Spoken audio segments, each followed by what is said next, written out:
Hi all, എല്ലാവർക്കും പുതിയൊരു വീഡിയോയിലേക്ക് ഹൃദ്യമായ സ്വാഗതം. ഇന്നത്തെ വീഡിയോയിൽ പറയാൻ പോകുന്നത് ഇന്റൻഷനെ കുറിച്ചാണ്. ഇന്റൻഷൻ എന്ന് പറഞ്ഞാൽ നമ്മൾ എന്തെങ്കിലും ചെയ്യാൻ പോകുന്നെങ്കിൽ അതിനൊരു ഇന്റൻഷൻ സെറ്റ് ചെയ്യണം. Write down your intention before doing something. അതായത് നിങ്ങളുടെ ഇന്റൻഷൻ ഒന്ന് എഴുതി വെക്കുക. നിങ്ങൾ എന്ത് കാര്യം ചെയ്യാൻ പോവുകയാണെങ്കിലും, ഇപ്പൊ നിങ്ങളുടെ വീട്ടിലൊരു ഫംഗ്ഷൻ നടക്കുകയാണെന്ന് വിചാരിക്കുക. ഒരുപാട് പേരെ നമ്മൾ വിളിച്ചു, അല്ലെങ്കിൽ ഒരു ഓണപരിപാടിയാണെന്ന് വിചാരിക്കുക. അപ്പൊ ഈ ഓണത്തിന് നമ്മൾ എന്ത് ചെയ്യുക, ആളുകളൊക്കെ വരുന്നതായിട്ട്, ആ ഒരു ഫംഗ്ഷൻ നല്ല അടിപൊളിയായിട്ട് നടക്കുന്നതായിട്ടും നമ്മൾ ഉണ്ടാക്കിയ ഫുഡ് അവർ ടേസ്റ്റിയോടെ കഴിച്ച് നമ്മളോട് അതിൻ്റെ കാര്യങ്ങൾ, അതായത് നല്ല ഫുഡാണെന്ന് പറയുന്നതായിട്ടും ഒക്കെ നമ്മളൊന്ന് എഴുതി വെക്കുക. ഇങ്ങനെ ഇന്റൻഷൻ നിങ്ങൾ സെറ്റ് ചെയ്ത് കഴിഞ്ഞ് ഓരോന്നിനും ഇന്റൻഷൻ സെറ്റ് ചെയ്യണം. നിങ്ങളിപ്പോൾ ഒരു ഇന്റർവ്യൂവിന് പോവുകയാണെങ്കിലും നിങ്ങൾ ഇന്റൻഷൻ സെറ്റ് ചെയ്യണം. ഏതിനും നിങ്ങൾ ഫംഗ്ഷന് പോവുകയാണെങ്കിലും ആ ഫംഗ്ഷൻ നല്ല അടിപൊളിയാക്കിയിട്ട് മാറ്റാൻ കഴിയണം. അതുപോലെ നിങ്ങളാണ് ആയിരിക്കണം അവിടുത്തെ താരം. ഓക്കെ, നിങ്ങളെല്ലാവരും ശ്രദ്ധിക്കണം. അങ്ങനെ ആഗ്രഹം ഉണ്ടെങ്കിൽ അങ്ങനെ എല്ലാത്തിനും നിങ്ങൾ ഇന്റൻഷൻ സെറ്റ് ചെയ്ത് കഴിഞ്ഞാൽ എന്താണ് സംഭവിക്കുന്നത് പറഞ്ഞാൽ അതുപോലെ നമ്മുടെ ജീവിതത്തിൽ അത് ആയിത്തീരുന്നതാണ്. ഇന്റൻഷൻ സെറ്റ് ചെയ്യുമ്പോൾ നമ്മുടെ മനസ്സിലേക്ക് ആ ചിന്തകൾ കൊടുക്കും. നമ്മൾ എഴുതുമ്പോൾ കൂടുതലായിട്ടും. അപ്പോൾ എഴുതുന്ന സമയത്ത് നമ്മൾ അതിനെക്കുറിച്ച് കൂടുതൽ ചിന്തിക്കും. അപ്പോൾ ഈ ചിന്ത എവിടേക്കാണ് പോകുന്നത്? നമ്മുടെ ഇമോഷൻ ഗുഡ് ആയിരിക്കും അല്ലേ? നമ്മുടെ ഇന്റൻഷൻ സക്സസ് ആകുമ്പോൾ നമ്മൾ നല്ല ഇമോഷനാണ് നമ്മൾ കൊടുക്കുന്നത്. ആ ഒരു ഇമോഷൻ നമ്മൾ എന്ത് ചെയ്യും? നമ്മുടെ നമ്മുടെ ബ്രെയിനിലുള്ള റെക്ടിക്കുലർ ആക്ടിവിറ്റി സിസ്റ്റം എന്ത് ചെയ്യും? അത് ഫിൽറ്റർ ചെയ്തെടുക്കും. നമ്മൾ ആ ഒരു ഹാപ്പിനെസ്സിലാണ് നമ്മളത് എഴുതുമ്പോൾ അത് ഫിൽറ്റർ ചെയ്തെടുത്ത ശേഷം അതുപോലെയുള്ള സാഹചര്യങ്ങൾ സൃഷ്ടിച്ചു തരും.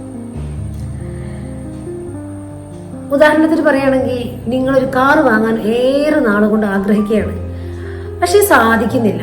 അതിന് നിങ്ങൾ ആ കാറ് വാങ്ങിക്കുന്നത് തന്നെ ഒരു ഇന്റൻഷൻ സെറ്റ് ചെയ്യണം.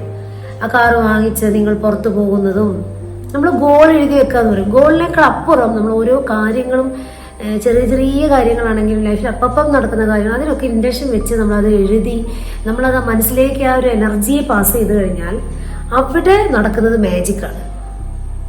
റാസ് അതിനനുസരിച്ച് പ്രവർത്തിക്കുന്ന ആക്ടിവിറ്റി സിസ്റ്റം ഫിൽട്ടർ ചെയ്ത് ഇതാണ് ഇവർക്ക് വേണ്ടത് എന്നതിലേക്ക് ചിന്തയെ കൺവേർട്ട് ചെയ്ത് നമ്മളെ മുന്നിലേക്ക് നമ്മൾ എന്താണോ ആഗ്രഹിച്ച റിയാലിറ്റിയെ കൊണ്ടുവരുന്നുണ്ട്. എല്ലാവരും ഇത് ട്രൈ ചെയ്യണം. ഇന്റൻഷൻ സെറ്റ് ചെയ്ത സമയത്ത് നമ്മുടെ സെൻസ് ഓർഗൻസിലൂടെ അത് പോയിട്ട് ബ്രെയിനിലേക്ക് കടക്കും. അപ്പൊ ബ്രെയിൻ അതിനനുസരിച്ച് പ്രിപ്പയർ ചെയ്യും. ഓക്കെ, നമ്മുടെ എനർജിയെ അലൈൻഡ് ആക്കാൻ ഇന്റൻഷൻ സഹായിക്കും.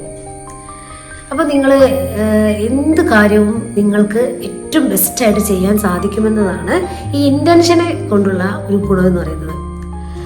എപ്പോഴും നമ്മുടെ ഇമോഷൻസിനെ നമ്മൾക്ക് ഒരുപോലെ കൊണ്ടുപോകാൻ സാധിക്കില്ല.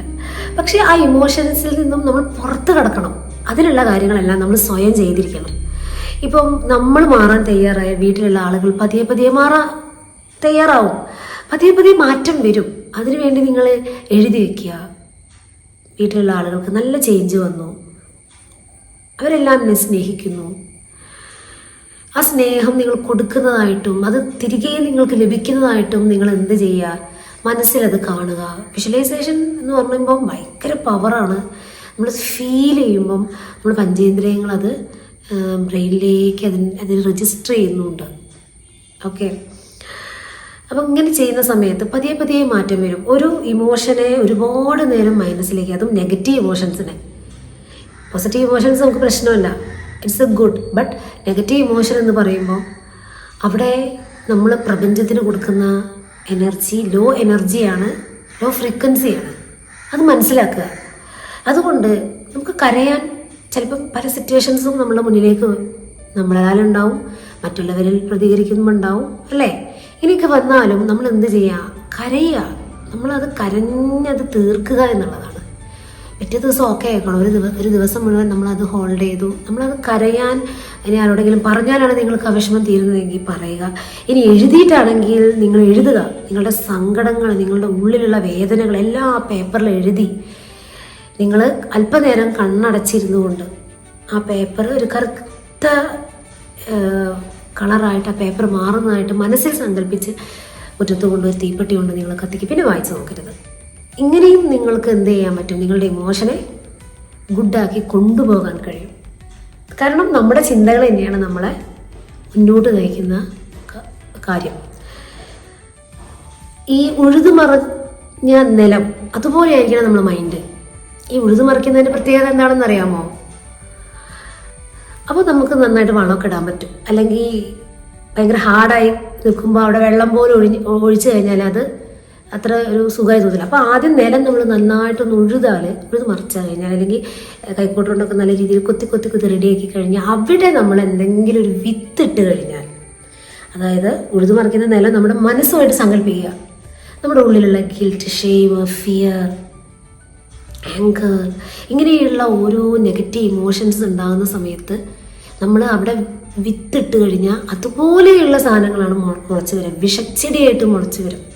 പകരം നമ്മൾ ആ ഉഴുതുമറിച്ച നിലം, ആ നിലത്ത് നമ്മൾ സ്നേഹം, ജോയ്, ഹാപ്പിനെസ്, കറേജ്, ലവ്, അതേപോലെ പ്രയർ, ഇങ്ങനെയുള്ള കാര്യങ്ങൾ നമ്മൾ ആ ഉഴുതുമറിച്ച നിലത്തിലേക്ക് നമ്മൾ പകർന്നു കഴിയുമ്പം അവിടെ ഒരു വിത്തിടുക, ചിന്തയുടെ വിത്ത് നമ്മളിടുന്ന സമയത്ത്, ഈ ചിന്ത എന്ന് പറയുന്നതാണ് വിത്ത്. നല്ലൊരു വിത്താണ് നമ്മളവിടെ ഇടുക അല്ലേ. ചിന്ത ആ രീതിയിലായിരിക്കും നമുക്ക് പുറത്തേക്ക് കൊടുക്കുന്നത്. ആ വിത്ത് ഇട്ട് കഴിയുമ്പം ആ ചെടി വളരും. ഓക്കെ, ചെടി വളർന്നു കഴിയുമ്പോൾ അതിന് വെള്ളം ഒഴിച്ചു കൊടുക്കണം, അല്ലെങ്കിൽ വാടിപ്പോകും അല്ലേ. ഈ വെള്ളം എന്താണ്? നമ്മുടെ ഇമോഷനാണ്, നമ്മുടെ നല്ല ഇമോഷനാണ് ആ വെള്ളം എന്ന് പറയുന്ന വെള്ളം. ആ ചെടിയിലേക്ക് പകർന്നു കൊടുക്കുമ്പോൾ ആ ചെടി തഴച്ച് വളരും. അതിനെന്ത് വേണം? ചെടിക്ക് എന്ത് വേണം? നല്ല സസ്യം വളരാൻ വേണ്ടിയിട്ട് നല്ല സൂര്യപ്രകാശം വേണം അല്ലേ. ആഹാരം ലഭിക്കുന്നത് സൂര്യപ്രകാശത്തിലൂടെ നമുക്കൊക്കെ അറിയാം. അപ്പം ആ സൂര്യപ്രകാശം എന്ന് പറയുന്നത് വിശ്വാസമാണ്. നമ്മളുടെ വിശ്വസിക്കുക. സൂര്യപ്രകാശം ആ ചെടിക്ക് കിട്ടുന്ന സമയത്ത് തന്നെ ആഹാരം കിട്ടുന്നുണ്ട്, അതതിനെ ബിലീവ് ചെയ്യുന്നുണ്ട്, എനിക്ക് അത് ലഭിക്കുന്നു, ഞാൻ തഴച്ചു വളരുന്നു, അതാണ് അതിൻ്റെ വളർച്ച. അപ്പം നല്ല സൂര്യപ്രകാശമാകുന്ന വിശ്വാസത്തെ പകർന്നു കഴിഞ്ഞാൽ നല്ല നല്ല ഫലഭൂഷ്ടമായ എന്താണോ നമ്മൾ വിതച്ചത് അത് കൊയ്യാൻ നമുക്ക് കഴിയും. ഓക്കെ, ഇങ്ങനെയാണ് പല കാര്യങ്ങളും നമ്മുടെ ലൈഫിലേക്ക് സംഭവിക്കുന്നത്. പക്ഷെ ചില ആളുകൾ, ചില സാഹചര്യങ്ങൾ നമ്മൾ അനുവദിക്കാറില്ല. ആളുകളുടെ പെരുമാറ്റം നമ്മളെ നെഗറ്റീവ് സിറ്റുവേഷനിലേക്ക് കൊണ്ടുപോകും, സാഹചര്യങ്ങളും കൊണ്ടുപോകും. പക്ഷേ ഇതൊന്നും ഒരു വ്യക്തിയെ തളർത്താൻ സഹായിക്കുന്നില്ല. ഒരു വ്യക്തിക്ക് മാറാൻ ആഗ്രഹം ഉണ്ടെങ്കിൽ ഞാൻ ഇങ്ങനെയായാൽ പോരാ എന്ന് ഉള്ളിൽ ഒരു ഇൻറ്റൻഷൻ വെച്ചാൽ ഉറപ്പായും ആ വ്യക്തി വിജയിക്കുക തന്നെ ചെയ്യും. കാരണം ഈ പ്രപഞ്ചത്തിൽ മാറ്റം എന്ന് പറയുന്നത്, പ്രപഞ്ച നിയമത്തിൽ ഉൾപ്പെടുന്നതിനാണ് മാറ്റം. പ്രപഞ്ച മാറ്റങ്ങൾക്ക് വിധേയമാണ്, പലപ്പോഴും മാറിക്കൊണ്ടിരിക്കുകയാണ് അല്ലേ. നമ്മൾ ഇന്ന് കാണുന്ന സിറ്റി അല്ല നമ്മളുടെ പഴയ സിറ്റി. സിറ്റികൾ മാറി, നാട് മാറി, ലോകം മാറി, എല്ലാം മാറി, ടെക്നോളജി മാറി, എല്ലാം മാറി. അപ്പോൾ നമുക്കും ഓൾറെഡി മാറ്റം വരുമല്ലോ. അപ്പോൾ നമ്മളും ഈ ഒരു ലെവലിലല്ലല്ലോ ഉണ്ടാവുക, നമ്മളും ഹൈയപ്പാവും. പക്ഷെ നമ്മുടെ ചിന്തയെയും നമ്മുടെ ഇമോഷനെയും നമ്മളെപ്പോഴും എന്ത് ചെയ്യുക? ശ്രദ്ധിക്കുക. ആളുകൾ പല ടൈപ്പ് ആളുകളുമുണ്ട്. നമ്മൾ വിശ്വസിച്ച ആളുകൾ നമ്മളെ ചതിക്കും, നമ്മളോടൊന്നും പറയാതെ അഭിനയിക്കുന്ന ആളുകളുണ്ട്. എല്ലാവരോടും എല്ലാം തുറന്ന് പറയാതിരിക്കുക, അവരെങ്ങനെയാണ് ഒന്ന് നോക്കി. എന്നാലും നമുക്ക് ആളുകളെ മനസ്സിലാക്കാൻ പറ്റില്ല. പലരും എന്നോട് പറയാറുണ്ട്, ചില ക്ലയൻസ് എന്നോട് പറയാറുണ്ട്, എനിക്ക് അത്രയും ഞാൻ വിശ്വസിച്ചൊരു വ്യക്തിയാണ്, അവനെന്നെ അല്ലെങ്കിൽ പറ്റിച്ചിട്ട് പോകുന്നു, അല്ലെങ്കിൽ എന്നോടത് കാര്യം പറയുന്നു, അല്ലെങ്കിൽ അവളെന്നോടത് പറയും എന്ന് ഞാൻ കരുതി. പക്ഷെ വീണ്ടും അഭിനയിച്ചുകൊണ്ടിരിക്കും. അങ്ങനത്തെ ആളുകളുണ്ട്. അപ്പോൾ നമ്മളൊക്കെ വിചാരിക്കുക എന്താണ്, മനസ്സറിയുന്ന യന്ത്രം ഉണ്ടായിരുന്നെങ്കിൽ അല്ലേ, അങ്ങനെയാണെങ്കിൽ നമുക്ക് നല്ലത് ഏതാണ് ചീത്തതാണ് തിരഞ്ഞെടുക്കാൻ സാധിക്കുമായിരുന്നു. പക്ഷെ അങ്ങനെ ഒരു യന്ത്രം കണ്ടുപിടിച്ചിട്ടില്ല അല്ലേ. മറ്റുള്ളവരുടെ മനസ്സ് വായിക്കാൻ നമ്മൾ സിനിമകളിലൊക്കെ കണ്ടിട്ടുണ്ട് മനസ്സ് വായിക്കുന്നത്. പക്ഷേ ഒരിക്കലും ഒരു മനുഷ്യൻ്റെ മനസ്സ് വേറൊരാൾക്ക് വായിക്കാൻ കഴിയുകയില്ല. നമ്മുടെ പ്രവൃത്തിയിലൂടെയാണ് നമ്മളതെന്ത് ചെയ്യുക? കാണിച്ചു കൊടുക്കുക. അപ്പം നല്ല പ്രവൃത്തി നമ്മളുടെ ഉള്ളിൽ നിന്ന് പോകണം, അതിനൊരു വാല്യൂ നമുക്കുണ്ടാവും. മറ്റുള്ള ആളുകൾ നമ്മൾ ചിലപ്പം പറഞ്ഞ് വഞ്ചിച്ചതാകാം, നിങ്ങളൊരിക്കലും നിങ്ങളെ ആരും ചിലപ്പം മാനസികമായിട്ട് വേദനിപ്പിച്ചതാവാം.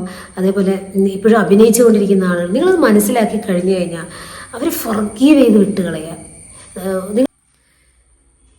ഈ ഫൊർഗീവ്നെസ് ഒക്കെ കൊടുക്കുന്നത് എന്തിനാണെന്ന് പറഞ്ഞാൽ നമുക്ക് വേണ്ടിയിട്ടാണ്.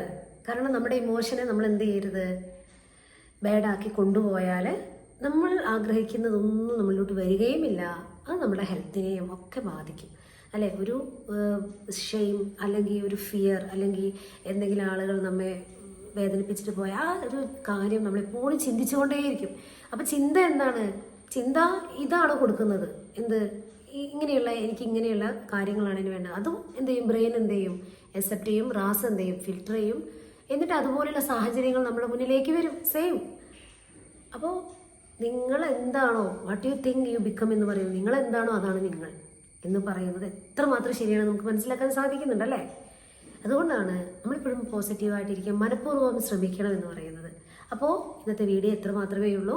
എല്ലാവരും ഇൻറ്റൻഷൻ വെക്കുക, എന്നിട്ട് അതിൻ്റെ റിസൾട്ട് തീർച്ചയായും കമൻ്റായി അറിയിക്കുക. ഇൻറ്റൻഷൻ സെറ്റ് ചെയ്തിട്ട്, അതായത് ഇൻറ്റൻഷൻ സെറ്റ് ചെയ്യുന്ന സമയത്ത് നിങ്ങൾക്ക് ക്ലാരിറ്റി കിട്ടും. അത് കൃത്യമായ റിസൾട്ട് നിങ്ങൾക്ക് ഉണ്ടാക്കി തരും. ഓക്കെ, നിങ്ങളുടെ ഫോക്കസ് നിങ്ങൾക്ക് അതിലേക്ക് കൊടുക്കാൻ കഴിയും. അപ്പോൾ ഇൻറ്റൻഷൻ സെറ്റ് ചെയ്യുക, ഹാപ്പി ആയിട്ടിരിക്കുക. ഹാപ്പി ലൈഫ് ഹാപ്പൻ മിറാക്കിൾ എന്ന് കേട്ടിട്ടില്ലേ? അപ്പോൾ എല്ലാവർക്കും നല്ലൊരു ദിനാശംസിച്ചുകൊണ്ട് നിർത്തുന്നു. Thank you.